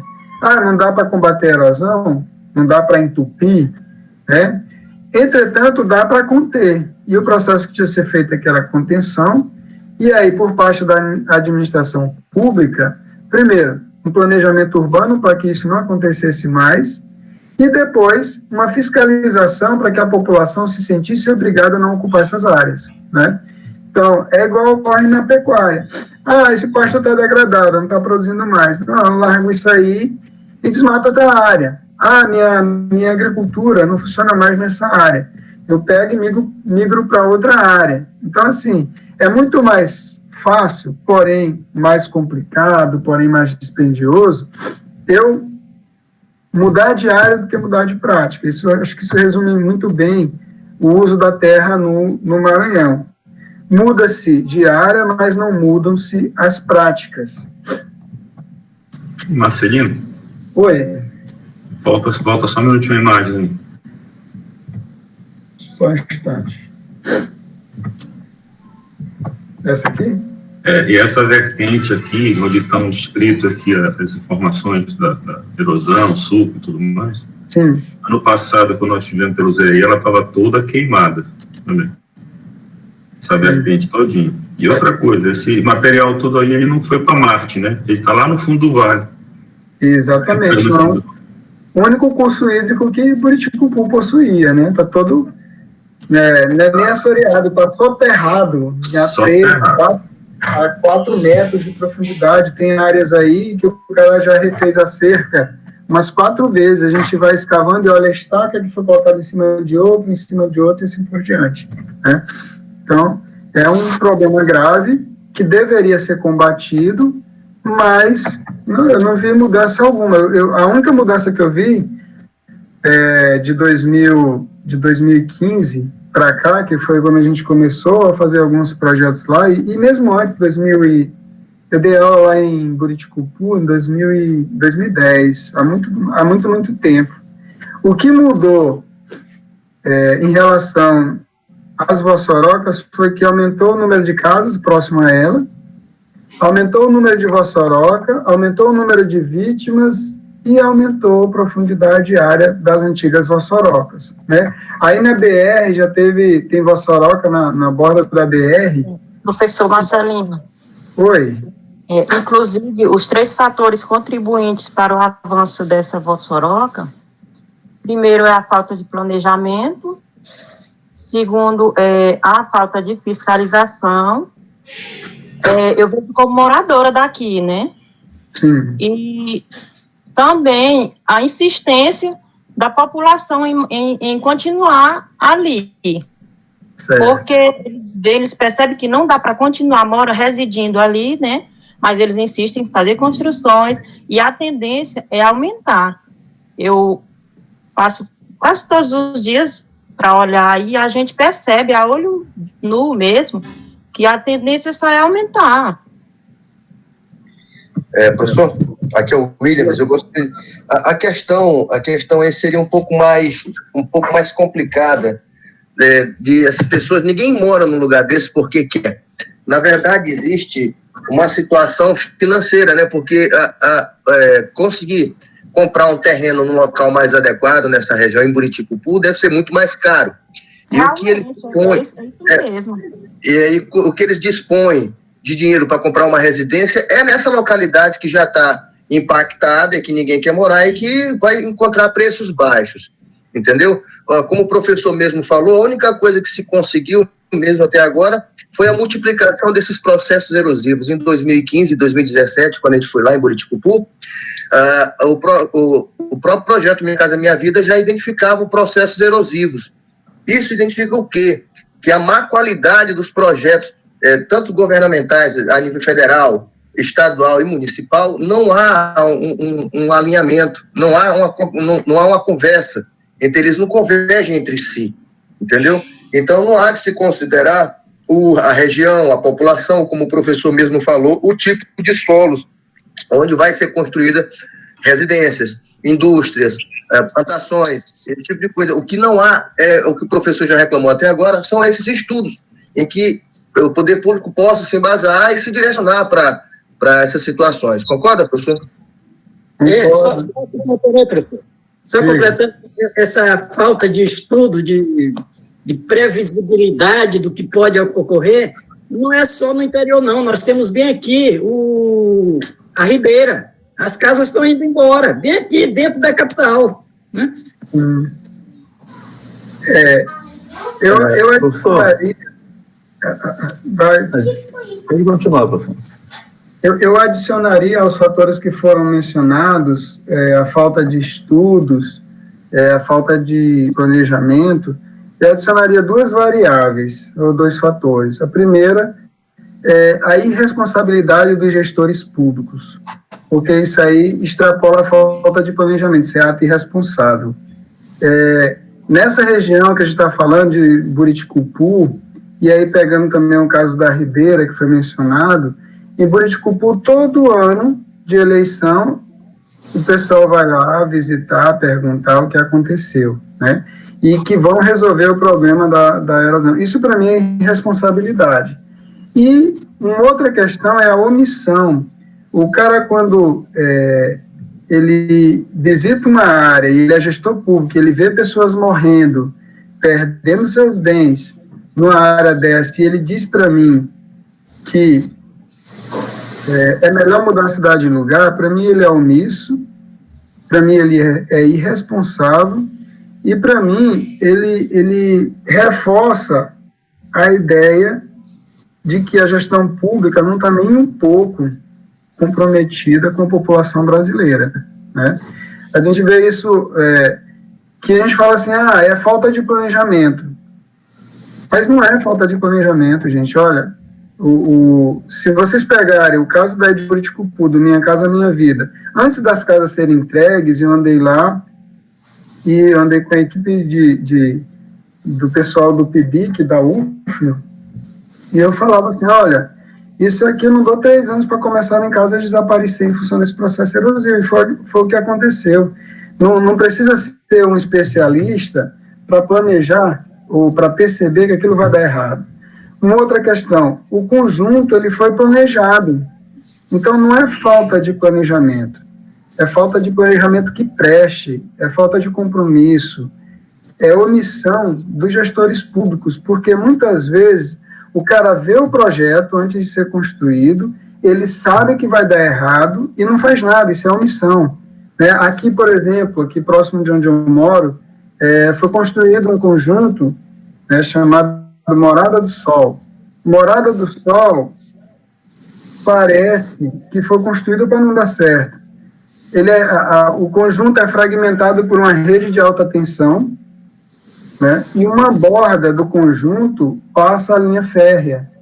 Então, assim, quando a prefeitura autoriza um negócio desse, sabe que vai dar errado, sabe que vai dar acidente, sabe que a população vai ser prejudicada. Inclusive, na época que o conjunto foi apresentado, o projeto, eu fui uma das pessoas que briguei, que entrei com ação no Ministério Público para que o projeto não fosse para frente, e agora o conjunto foi entregue.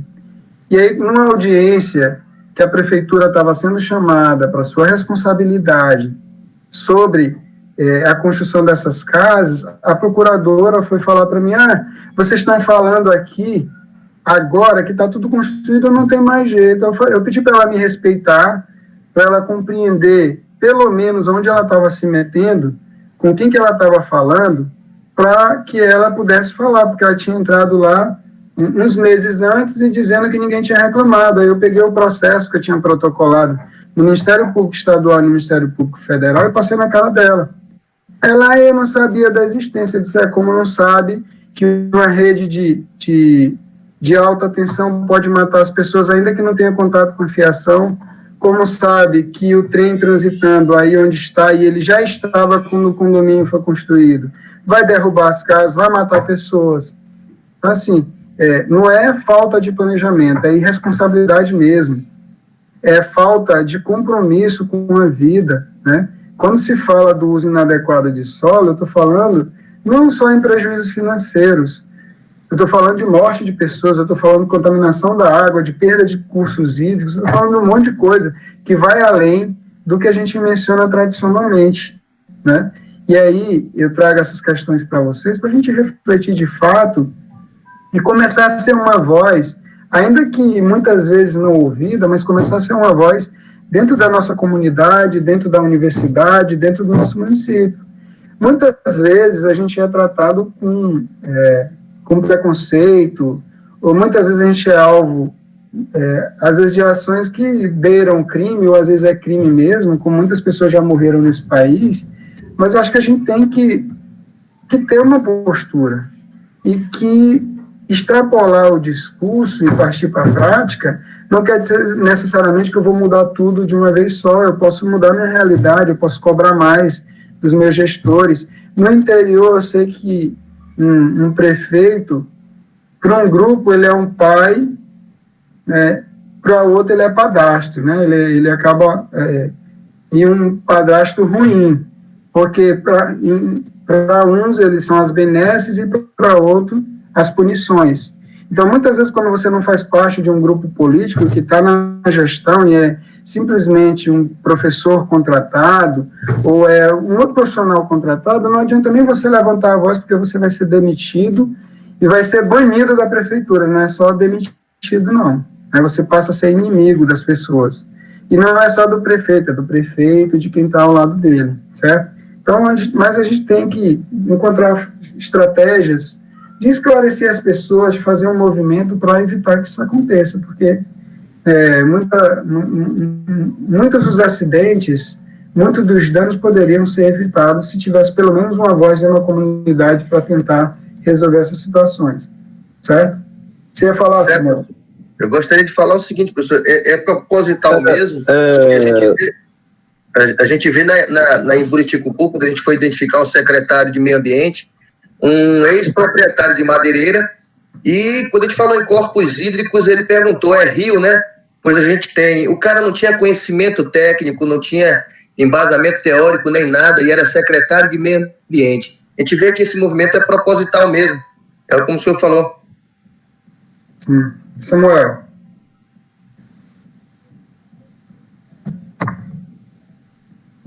Samuel? Tá me vendo aí, professor? Tô, agora sim.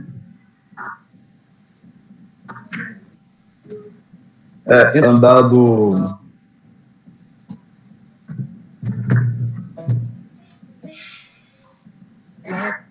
Que oi?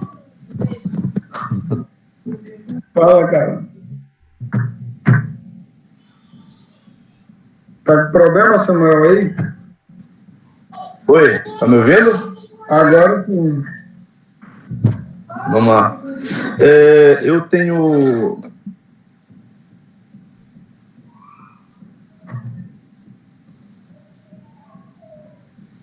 Samuel tá cortando. Principalmente na faixa litorânea. E... Vai, continua. Eu acho que Samuel tá com... Vai, Samuel. Tenta aí mais uma vez. Melhorou agora? Agora sim. Então, algumas vossorocas antigas aqui na faixa litorânea da ilha, e elas tiveram uma grande evolução em um certo momento, né? E aí elas estabilizaram.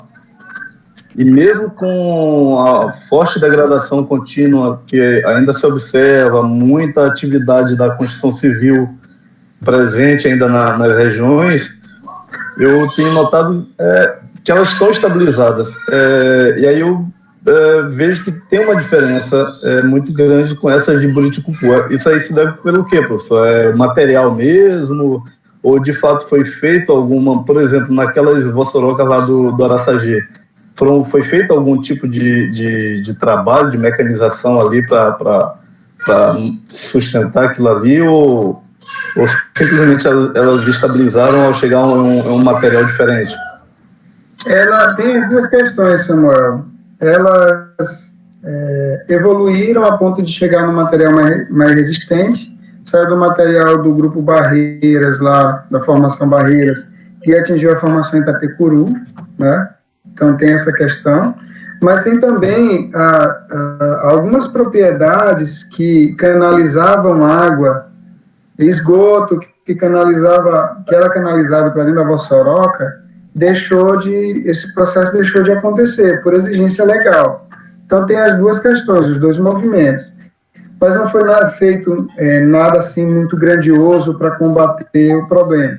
Isso mostra o seguinte, que basta pequenas atividades para conter o avanço da erosão. Não precisa eliminar a erosão, porque ela já vai fazer parte do elemento, é um elemento da paisagem, é só conter, que o processo de cicatrização é natural. Mas nem isso os sujeitos querem fazer, porque a obrigação deles era, de fato, conter o processo e estabilizar as áreas, né, permitindo que as pessoas não tivessem danos materiais e outros danos nas suas habitações. Mas nem isso é feito, nem a contenção dos problemas que incorrem na formação da vossoroca, certo? Certo, beleza. O Luiz Chaves, né, ele está perguntando aqui por que o cupim aparece nas terras quando elas começam a ser utilizadas. Em geral, isso ocorre porque o ambiente fica ácido. E quando o ambiente fica ácido, o cupim ele é um elemento que vai fazer uma espécie de correção no solo. Só que quando ele entra, ele começa a provocar danos, até estabilizar o sistema. Certo? Então ele entra como um elemento sinalizador da degradação, e ele só vai desaparecer ou diminuir a sua incidência quando ocorrer uma estabilização dos problemas que estão acidificando a área, né? Então, uma das variáveis que atrai o cupim, excesso de matéria orgânica no solo. Eu tenho uma área que permanentemente ela é agredida e as árvores começam a morrer com muita frequência. Aí, nesse caso, o cupim aparece para consumir o excesso de matéria orgânica. Ou então, o solo ele foi empobrecido de matéria orgânica. Aí entra um outro cupim lá de solo, que ele vai incorporar pouca matéria orgânica ao interior do solo e vai abrir poros para permitir que essa matéria orgânica seja incorporada em profundidade. Então, tem diversos caminhos, mas ele é um sinalizador de degradação do solo, físico-química. Certo? Bom, gente, vamos trabalhar um pouquinho. Se alguém tiver alguma dúvida, a gente faz agora, dá um intervalo pequeno aí de 10 minutos, para a gente retomar já com os principais sistemas de uso da terra dos solos no Maranhão. Os principais sistemas de uso da terra no Maranhão. Tem alguma pergunta a mais, gente? Por enquanto, antes desse pequeno intervalo?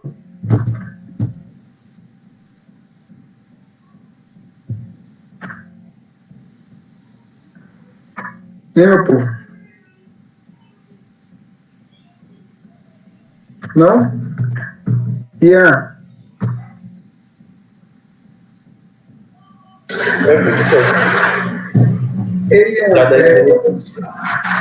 Vamos ver aí se aparece aquelas primeiras perguntas. Se não tem dúvida, a gente dá 10 minutos de intervalo e recomeça com o sistema de uso da terra. Eu acredito que todas as perguntas já foram respondidas, mas deixa eu voltar aqui rapidinho para ver o chat.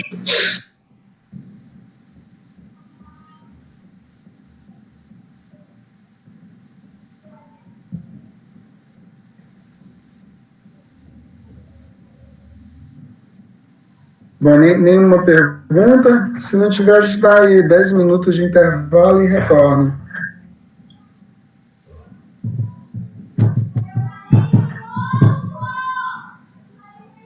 Acredito que não tenha não, professor. Acho que pode dar uns 10 minutos. Então vamos lá. 10 minutos aí. Tá bom? Vamos tomar uma água aí, quem ainda não tomou a água, e 10 minutos a gente retorna.